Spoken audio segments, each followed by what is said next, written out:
Und damit blicken wir zu unserem Kriegsreporter Paul Ronsheimer nach Tel Aviv. Der hat diesen Krieg für uns beobachtet. Paul, mit aller Härte geht Israel weiter gegen die Hisbollah im Libanon und gegen die Hamas-Terroristen im Gazastreifen vor. Wie effektiv sind denn die Angriffe? Kann man jetzt schon eine Bilanz ziehen? Also wenn man mit den Israelis darüber spricht, wie erfolgreich oder unerfolgreich die Mission ist, dann sagen sie, dass das Ziel ist, auf der einen Seite weitere Kommandeure, weitere hochrangige Kräfte der Hisbollah auszuschalten und das im ganzen Land und dann an der Grenze insofern vorzurücken, dass man diese Pufferzone schaffen kann, damit Israels Grenzdörfer nicht mehr angegriffen werden können und dort Zivilisten zurückkehren. Offen ist allerdings, wie erfolgreich das im Gesamten sein kann mit der Art Offensive, wie Israel sie fährt.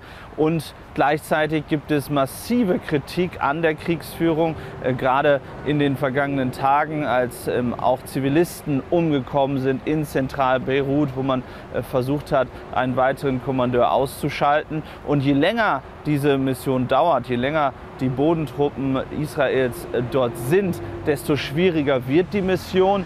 Und viele fragen, was das mittel- bis langfristige Ziel Israels dort tatsächlich ist. Ja, Paul, lass uns noch mal über den erwarteten Vergeltungsschlag sprechen. Es heißt, der Iran wappnet sich für diesen erwarteten Schlag von Israel. Was unternehmen denn die Mullahs genau dagegen gerade?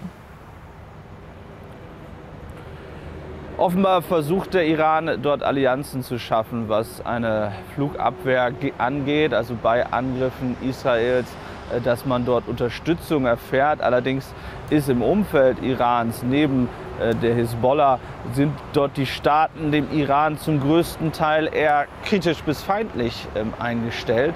Von daher ist nicht ganz klar, wer dort Israel helfen könnte. Da geht es dann ja um den Luftraum am Ende und die Frage, ob man dort dann Raketen oder mögliche Drohnen mit was auch immer Israels angreift, tatsächlich einsetzen könnte.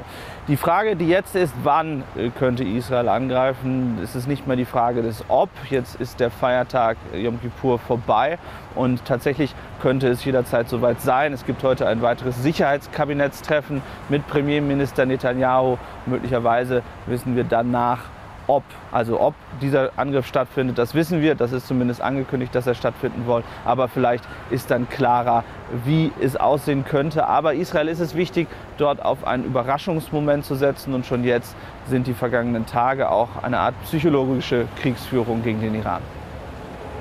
Paul, danke schön für all deine Einschätzungen live aus Tel Aviv.